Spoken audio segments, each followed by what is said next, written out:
Hello, Merry Meet. So today I want to review an Oracle deck. And the deck I want to review is this one, the Witch's Oracle. Now, this was a sort of impulse buy because I like witchcraft, I like Oracle decks, and it looks like such a cute little box.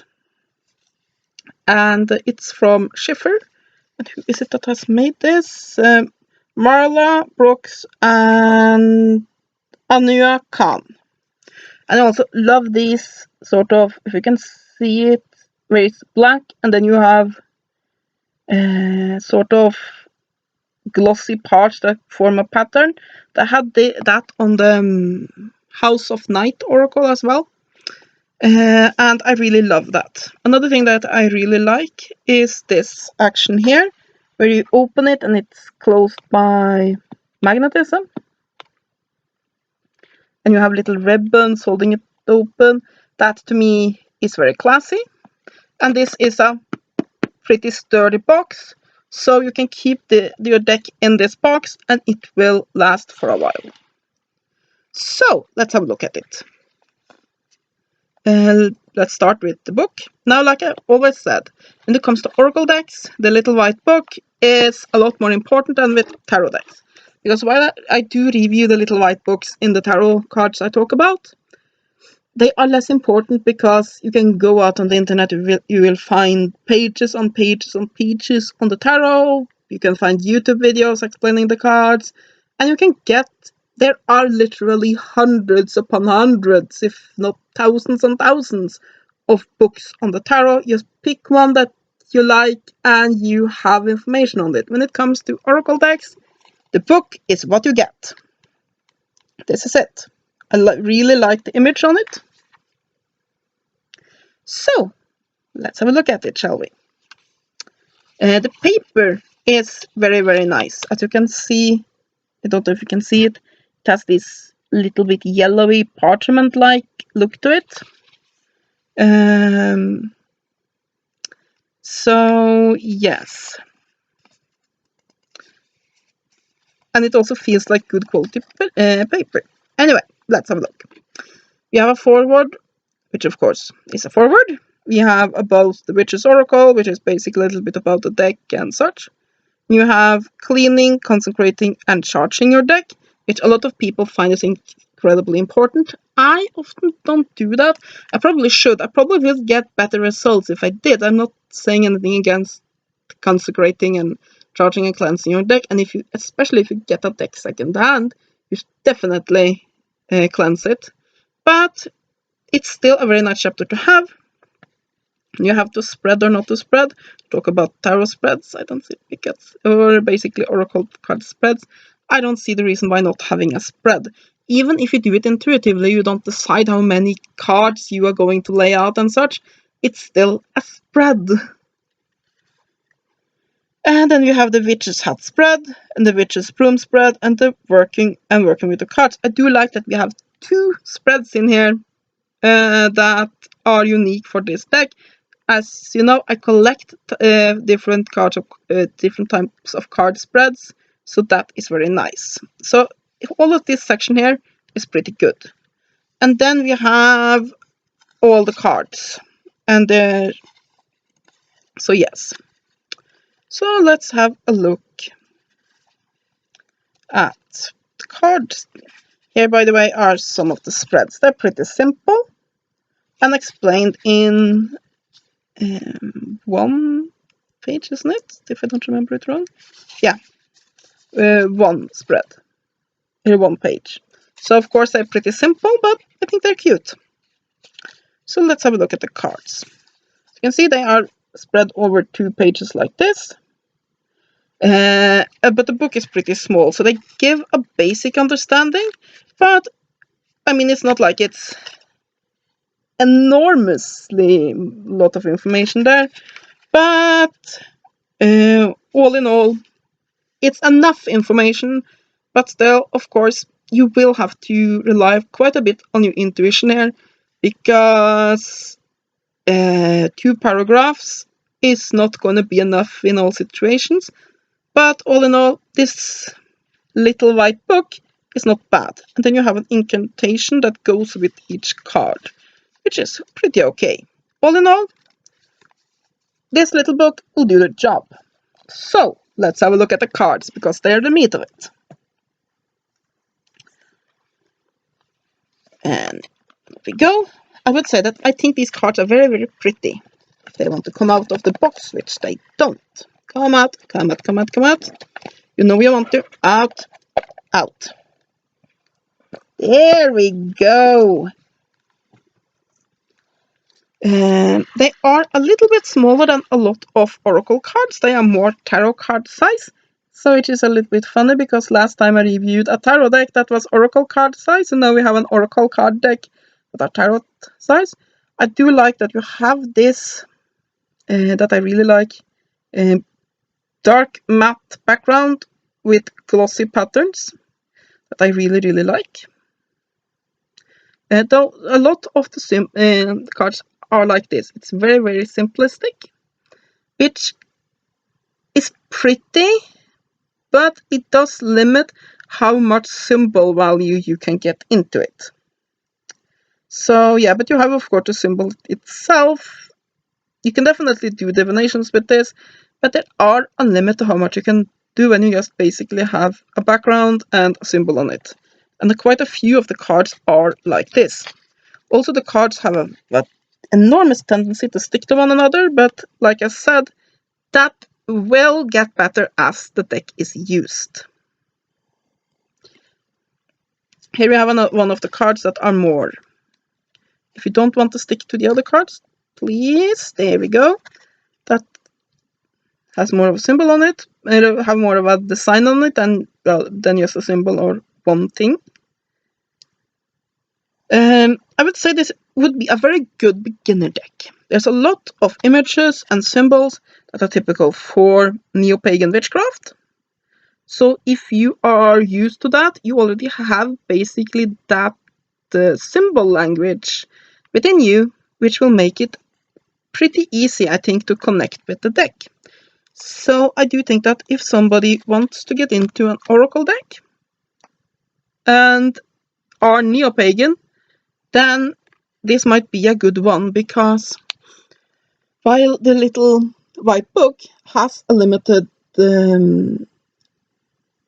it has a limited amount of information to give, that the symbols themselves are so known to Neo-Pagans makes it because then you already know. If I say Atame, most people that are Wiccan or Neo-Pagan can already tell me what that means, what images do that stir up. And when I say, oh well, we have here,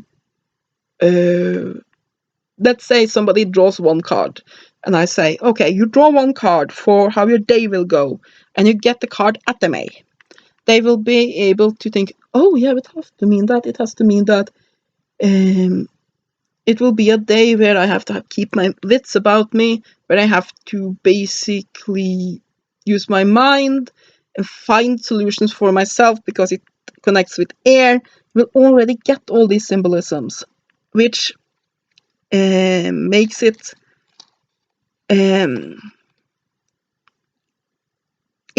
pretty easy to connect with. If you're not Neo-Pagan, then it might not be as easy, but like I said, both for people that are Neo-Pagans and for beginners, I think this might be a good deck to begin with, because the images are pretty.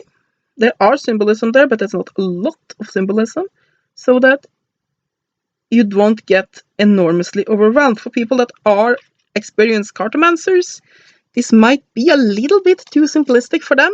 There might be other decks that have more oomph to them, and that has more symbolism to work with. But all in all, I think this is a pretty deck with a lot of nice symbolism to them. Now, the cardstock is pretty good. I am impressed. It has a pretty thick, and yeah, I have no complaints there. And my I do have one complaint about the cards though, if I can get. That's the backs. It looks like this. Now we have this nice shiny pattern on matte background that I like, but why the V? Oh, can't people realize when you're going to design a card back, don't put letters and words on it, because then it sort of just looks like some sort of advertisement thing. You don't need to brand your cards like that. It's just stupid. So, but that we actually are one of the few complaints I have with this deck. It is pretty good. Now, like I said, it's pretty good for what it is. And it is simplistic. That is something you will have to keep in mind when buying this deck. It is quite nice and simple. And stop sticking together. Come on, come on, come on, come on, come on. You really like that card, don't you? These two cards love one another. Come on. Oh, for goodness sake. There we go. I would actually recommend that when you get this deck, you take some of the cards and while sitting watching the TV or something like that, where you just have to get your fingers busy about something, just go like this for a while, just to get some of the stickiness off. But anyway, like I said, as you can see here, you have the symbolism. You have the symbolism in that tool or aspect of Neo Paganism. So you have that. But there's not a lot else there, meaning you don't have a lot to work with. So, yeah, if you are somebody who likes to have a very simple rich deck, this is not the deck for you. Now, are there other uses for this? Well, the incantations and such are nice, and you can definitely use that in addition to these cards to work with magic. As for meditation work, I wouldn't necessarily use this deck for that, because there's just not enough going on. And with the tarot deck, you have all of those symbols and archetypes. With a lot of oracle decks, you have very deep symbolic languages. This doesn't really have that. I mean, look at this. It's a lightning bolt. That's all it is. It's a lightning bolt. And you can say that intuitively you can get a feeling, well, looking at this, oh, that has to mean so and so. And it definitely has a meaning within Neo-Paganism. But you don't have that deep symbolic meaning. So it's too simplistic for a lot of meditation work. But for divination, I mean, it's good. And I think this is a very pretty deck. I guess I don't have that much more to say about it. I just thought I would go through the cards real quick. I'm pleased with this deck. It's probably not going to be my favorite because of the simplicity of it. I usually prefer decks with more symbolism to it. But all in all, this is a good one, and like I said, it's definitely something I would recommend for neo-pagans, and it's something I would recommend for people that are just starting out at cartomancy. Because it is sometimes easy to get overwhelmed, and yeah, I think that if you are already familiar with some of these symbols and tools, you will be able to do pretty good readings with this. Oh, come on, don't be so sticky. And like, other than that, I think this is an excellent deck. And one little fault in a deck that is otherwise pretty damn good makes for a pretty damn good deck. I think I would give this 9 out of 10. And people might say, why are you giving it such a high rating when you say it's so simplistic? It's because you have to see it for what it intends to be. It intends to be this simplistic. It intends to just show the various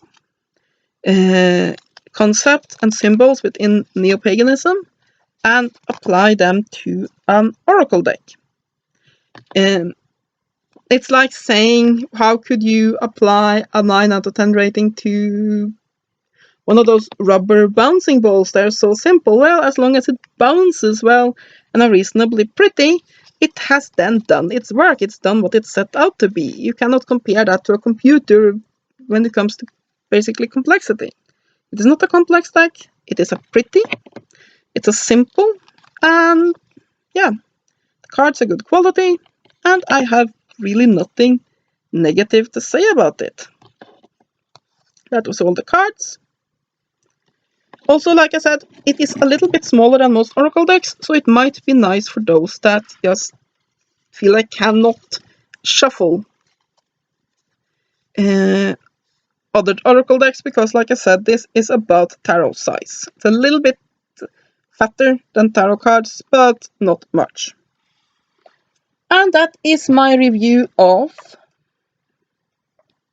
the Witch's Oracle deck. Let's see if I can get these. It's a very good deck. Everything is good quality. And yeah, I recommend this one. Hope you have enjoyed this review. Have a great day, and blessed be.